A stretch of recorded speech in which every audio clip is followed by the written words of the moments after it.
그리스도인들은 이 세상을 살아가면서 하늘나라의 소망을 가지고 살아갑니다. 세상을 살아가면서 하늘나라의 소망을 가진다는 것은 세상 사람들이 바라고 원하는 그런 소망이 아닙니다. 하늘나라의 소망을 가지고 살아가는 자는 내 안에 하나님의 나라가 이루어지고 하나님의 주신 능력을 가지고 승리하는 삶을 살아가는 자가 바로 하늘나라의 소망을 가지고 살아가는 자이다는 것입니다. 그리스도인들은 하나님으로부터 부름을 받아서 이 세상에 태어났고 선택을 받았습니다. 그래서 그리스도인들이 이 세상에 살아가는 사람이 우연한 삶이 아니라 하나님의 경륜과 계획 속에서 하나님의 기대 속에서 이 세상을 살아간다는 말씀이기도 합니다. 그래서 그리스도인들은 세상 사람들이 살아가는 삶과 다른 이 초자연적인 삶을 살아갑니다. 그 이유는 뭐냐면은 예수 그리스도를 구주로 영접하는 자에게는 우리 속에 영원한 생명, 영생이 들어 있습니다. 요한일서 5장 11절에 12절을 보니 그 증거는 이것이니 하나님이 우리에게 영생을 주신 것과 이 생명이 그의 아들 안에 있는 그것이니라. 아들이 있는 자에게는 생명이 있고 아들이 없는 자에게는 생명이 없느니라. 그렇습니다. 예수 그리스도를 구주로 영접하는 순간 하나님의 생명, 영원한 생명이 우리 속에 들어와서 그 생명의 다스림을 받고 이 세상을 살아간다는 말씀인 것입니다. 중세 철학자 데카르트는 군 복무 중에 놀라운 사실을 생각합니다. 보초를 가만히 서가 있는 가운데서 그가 이렇게 엄청난 진리를 깨닫고 이렇게 고백합니다. 나는 생각한다. 고로 존재한다. 그렇습니다. 이것이 퍼져나가면서 수많은 많은 사람들은 많은 것을 생각하고 또 연구를 하게 됩니다. 그래서 과학이 발전하게 되고 삶이 얼마나 편리해졌는지 모릅니다. 그러면 여러분 행복해야 되지 않습니까? 그런데 참 세월이 지나면서 컴퓨터가 발전하고 또 로봇이 발견이 되어서 상상을 초월하는 과학의 문명의 발달을 우리는 체험하고 이 세상을 살아가고 있습니다. 그런데 여러분 어떻습니까? 여러분 좀 더 편해졌습니까? 옛날보다 만족합니까? 더 풍족해졌습니까? 아닙니다. 로봇은 우리의 일감을 빼앗아가고 수많은 많은 과학의 발전은 이 핵무기의 개발로 수많은 많은 사람들이 불안한 가운데서 하루하루를 살아가고 있다는 것입니다. 이러한 모습을 지켜봤던 실존주의 신학자 볼트만은 이렇게 말합니다. 원재료가 형편없는데 그 인간의 머릿속에서 무엇이 나올 수 있겠냐? 타락한 인간의 머릿속에서 무슨 선한 것이 나올 수 있겠느냐는 것입니다. 그래서 그는 데카르트의 주장을 수동적으로 받아들여서 이렇게 말합니다. 나는 생각된다. 고로 존재한다. 그렇습니다. 무엇이 생각된다가 하나님이 나를 선택했다는 것이 생각입니다. 하나님이 나를 그의 자녀로 삼으셨다는 것을 갖다가 생각이 됩니다. 그걸 생각할 때마다 나 같은 사람이 하나님으로부터 선택받았다는 것에 그것은 너무도 감격하여 그는 이렇게 말합니다. 내가 생각되는 모든 게 하나님의 은혜다. 그저 황송하고 감사할 뿐이다. 그렇게 말합니다. 그래서 시편 8편 4절에서 5절에 이렇게 말씀하고 같이 시작. 사람이 무엇이기에 주께서 그를 생각하시며 인자가 무엇이기에 주께서 그를 돌보시라이까. 할렐루야. 여러분 저와 여러분이 무슨데 뭐가 잘난 것이 있는데 무슨 선한 것이 있는데 저와 여러분을 선택하시고 우리에게 허물 많은 나에게 하나님이 관을 세워주셔서 우리를 어렵게 하고 존귀케 하였다는 것이죠. 정말 얼마나 놀라운 일입니다. 여러분, 오늘 저와 여러분들은 평범한 사람이 아닙니다. 하나님 아버지로부터 선택된 자입니다. 그리고 하나님이 저와 여러분의 삶을 책임지십니다. 그래서 하늘나라에 우리는 소망을 가지고 살아가는 자입니다. 세상 사람들처럼 이 세상의 모든 가치관을 가지고 살아가는 자가 아니다는 것입니다. 그래서 그렇게 하늘나라의 소망을 가지고 살아가는 사람들을 가리켜 보냐면 이 새로운 피조물이라 이렇게 말합니다. 새로운 피조물의 삶은 자연적인 삶이 아니라 초자연적인 삶을 살아갑니다. 새로운 피조물의 삶은 절망을 희망으로 바꾸어서 나갑니다. 새로운 피조물의 삶은 불가능을 가능하게 합니다. 또한 새로운 피조물의 삶은 하나님의 말씀을 내 삶에 적용하면서 살아가게 된다는 것입니다. 그러니까 삶의 차원이 다르다는 것입니다. 광야에서 외치는 한 사람이 있었습니다. 회개하라, 천국이 가까워하느니라. 이 세례와는 강력한 메시지를 말합니다. 이 말을 듣고 수많은 많은 사람들이 몰려오게 됩니다. 아니, 여러분 보십시오. 이 광야에서 외치는데 전 세계 저 막 예루살렘에서 사람들이 모여와서 사람들에게 세례요한에게 자기의 잘못을 회개하고 세례를 받습니다. 그들은 말합니다. 우리가 무엇을 하리까? 어떻게 살아야 합니까? 그렇게 말했더니 세례요한이 이렇게 말을 합니다. 누가복음 3장 11절에서 13절부터 같이 시작. 대답하여 이르되 옷 두 벌 있는 자는 옷 없는 자에게 나눠줄 것이요 먹을 것이 있는 자도 그렇게 할 것이라 하고 세리들도 세례를 받고자 하여 와서 이르되 선생이여 우리는 무엇을 하리까 하며 이르되 부가된 것 외에는 거두지 말라 하고 우리들도 물어 이르되 우리는 무엇을 하리까 하며 이르되 사람에게서 강탈하지 말며 거짓으로 고발하지 말고 받는 급료를 족한 줄 알래. 할렐루야. 세례요한은 말합니다. 욕심을 부리지 말고 함께 나누며 살아갑니다. 그리고 말합니다. 거짓을 버리고 정직한 삶을 살라고 권고합니다. 그리고 또 세례요한은 하나님이 자기에게 주어진 힘을 남용하지 말고 바르게 사용하라는 것입니다. 그리고 자족하는 삶, 만족한 삶을 살아간다. 이러한 삶이 바로 하늘나라에 소망을 두고 살아가는 삶이라는 말씀인 것입니다. 예수님도 처음에 메시지가 어떤 메시지인지 아십니까? 마태복음 4장 17절에 이렇게 말씀하고 있습니다. 이때부터 예수께서 비로소 전파하여 이르시되 회개하라 천국이 가까웠느니라. 이 세례요한의 메시지가 또 예수님 메시지로 그대로 연결됩니다. 오늘 이 메시지가 오늘 우리에게도 그대로 연결돼야 됩니다. 회개하라 천국이 가까웠느니라. 오늘 진정으로 회개하고 하나님의 나라를 준비하면서 살아가는 삶이 바로 하늘에 소망을 두고 살아가는 삶이라는 말씀인 것입니다. 그러면 하늘에 소망을 두고 살아가는 삶은 어떻게 살아가야 했냐? 먼저 첫 번째,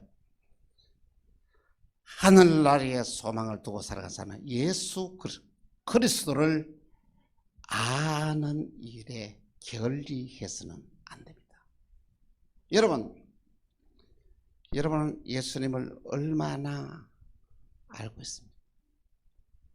예수님을 알아가는 일에 얼마나 여러분의 삶을 집중하고 있습니다. 베드로전서 1장 8절에 그렇게 말합니다. 같이 시작. 이런 것이 너희에게 있어 흡족한 저 너희로 우리 주 예수 그리스도를 알기에 게으르지 않고 열매 없는 자가 되지 않게 하려 하느냐. 할렐루야. 오늘 저와 여러분들이 예수님을 믿으면서도 예수님을 바로 알지 못하면 열매가 없다는 것입니다. 그러나 예수님을 우리가 바로 알게 되면 오늘 저와 여러분의 삶에 놀라우신 능력과 기적이 나타나게 되는 것입니다.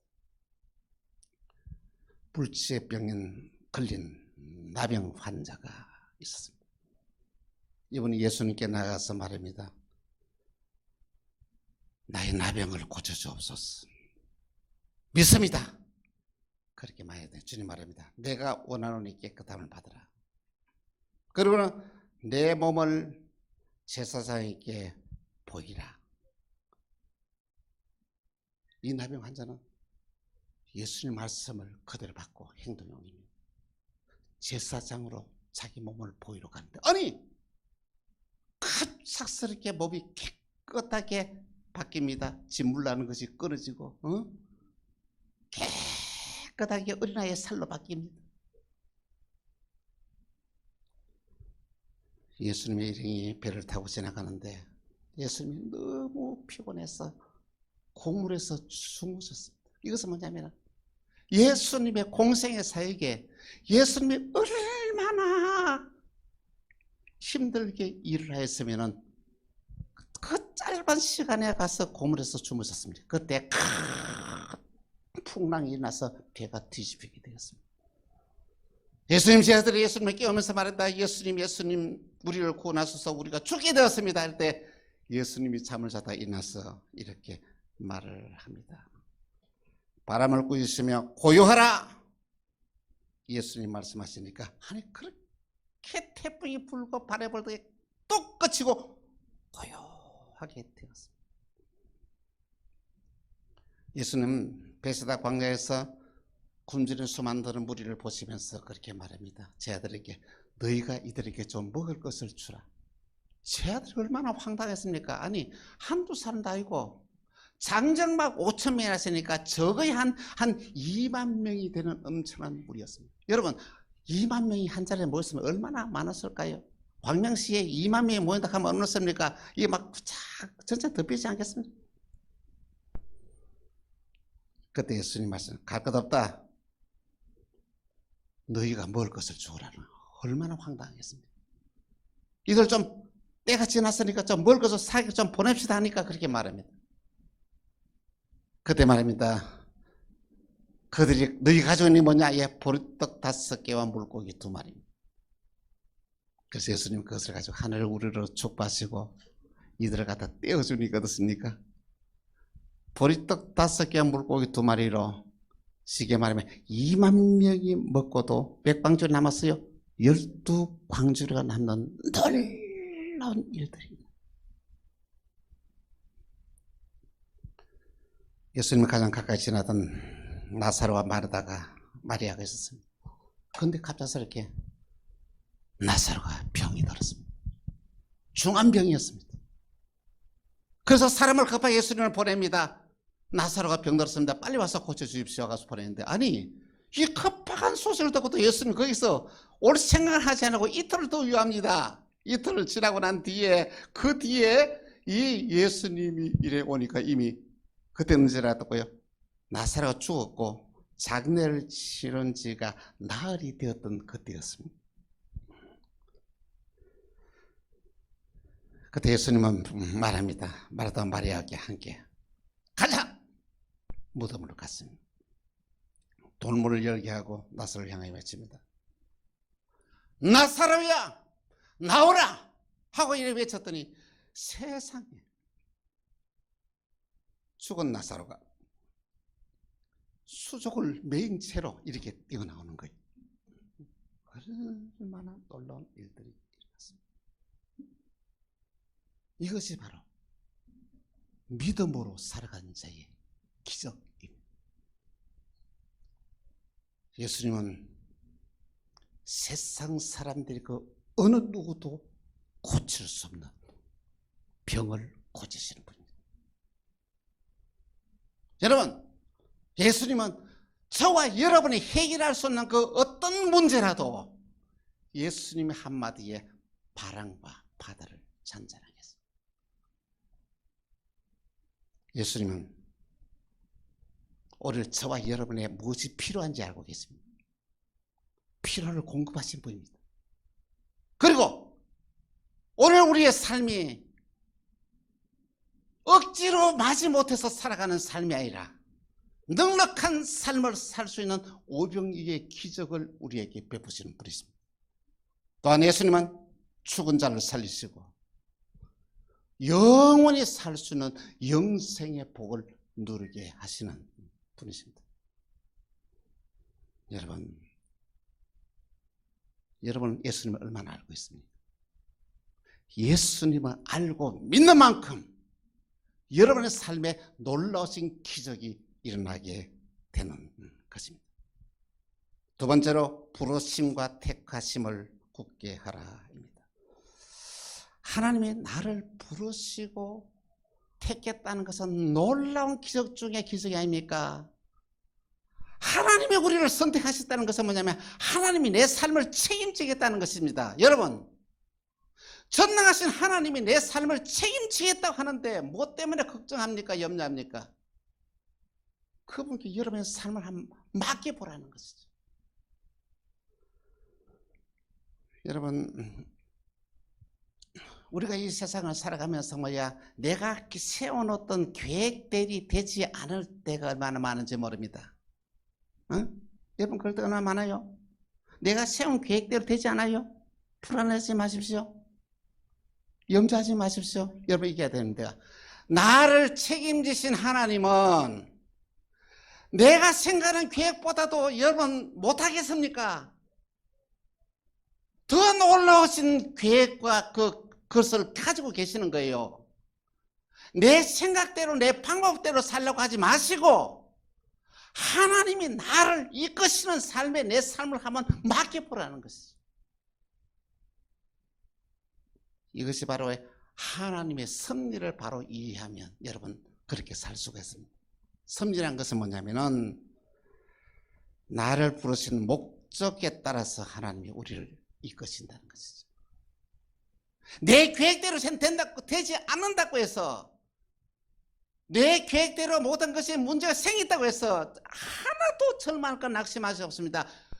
여러분의 생각보다 여러분의 계획보다도 하나님은 더 놀라운 계획을 가지고 계신다는 사실을 여러분은 알고 있어야 한다는 말씀인 것입니다.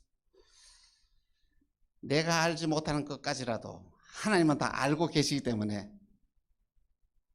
나보다도 더 좋은 길로 하나님이 인도하신다는 사실을 여러분 믿으시기를 바랍니다. 사도 바울이 바로 그렇게 살았어요. 자신의 계획대로, 자신의 방법대로 살지 않았다는 것입니다. 그런 아시아의 선교 계획을 가지고 이렇게 모든 계획을 다 프로그램을 짜고 그 일로 진행해 나가는 거예요. 그런데 놀라운 것은 성령께서 그 길을 막으시는 거예요. 이상하다. 왜 이렇게 자꾸 하는 일에 막힐까? 문제가 생길까? 근데 그날 밤중에 하나님께서 바울에게 환상 속에 나타나서 이렇게 말해요. 마게도냐 사람이 나타나서 우리를 도와달라고 손짓을 합니다. 즉시 이 사도 바울은 자신의 계획을 바꿉니다. 어떻게 합니까? 아시아를 향했다는, 왜 하나님 막으셨는데 아직 여기는 때가 되지 않았다는 것이죠. 그래서 하나님은 어떻습니까? 유럽 쪽에 먼저 거기는 미리 때가 돼서 준비가 되어 있다는 것이죠. 그래서 이쪽이 아니고 이쪽이 먼저다는 것이죠. 바울이 이 하나의 선택이 유럽 전체를 보호하신 거예요. 여러분, 오늘 저와 여러분이 이 세상을 살아가면서 여러분의 계획과 여러분의 생각대로 살려고 하지 마시기 바랍니다. 하나님의 뜻을 찾으시기 바랍니다. 하나님의 계획을 찾으시기 바랍니다. 하나님의 섭리를 이해하시기 바랍니다. 그것을 내가 받을 때 여러분 삶은 놀라운 기적의 역사가 일어나게 되는 줄 알아요. 저희가 우즈베키스탄에 선교사를 파송하기 위하여 조승환 목사님을 의료 선교사를 보이기를 우리가 준비를 하고 있습니다. 우리는 기도해야 됩니다. 여러분들도 준비해야 됩니다. 이를 위해서 내가 할 일이 무엇인지 여러분 찾아보시기 바랍니다. 이를 위해서 내가 무엇을 해야 될지, 그리고 그 하나님의 우리 교회를 향한 하나님의 놀라신 계획과 섭리가 어떻게 펴져질지 우리의 생각을 초월할 것입니다. 놀라운 역사를 일으킬 것입니다. 하나님께서 저와 여러분에게 이 큰 하나님의 우리를 부르시고 선택하신 하나님의 섭리와 뜻에 따라서 믿음으로 부르심의 소망을 따라서 살아가는 저와 여러분 되기를 간곡히 부탁드립니다. 세 번째, 영원한 하나님 나라의 비밀입니다. 그리스도인들이 바라고 원하는 간절한 소망이 있다면 하나님 나라입니다. 내 마음속에 하나님의 나라가 이루어져야 돼요. 우리는 어떻습니까? 하나님 나라에서 이루어지는 귀한 세계를 우리가 이 세상에 끌어와서 세상을 살면서도 여러분의 삶이 하나님의 나라가 되게 해야 한다는 말씀인 것입니다. 하나님 나라의 삶이 뭡니까? 기쁨이 충만한 삶입니다.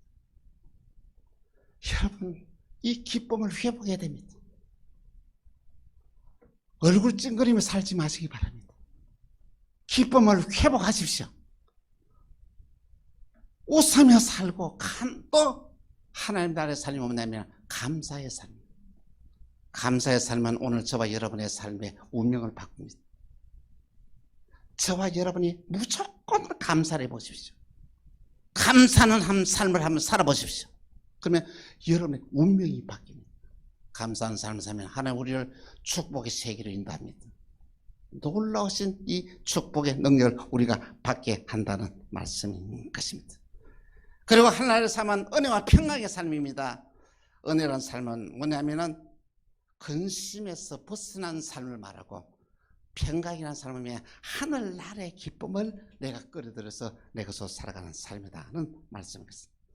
하나님 오늘 본문으로 우리에게 말씀하십니다. 오늘 저와 여러분이 이 놀라신 하나님의 나라에 들어가게 될 것을 우리에게 약속하고 있습니다. 이 하나님 나라를 체험하며 살 것을 우리에게 약속하고 있습니다. 베드로후서 1장 11절 같이 통독합니다. 같이 11절.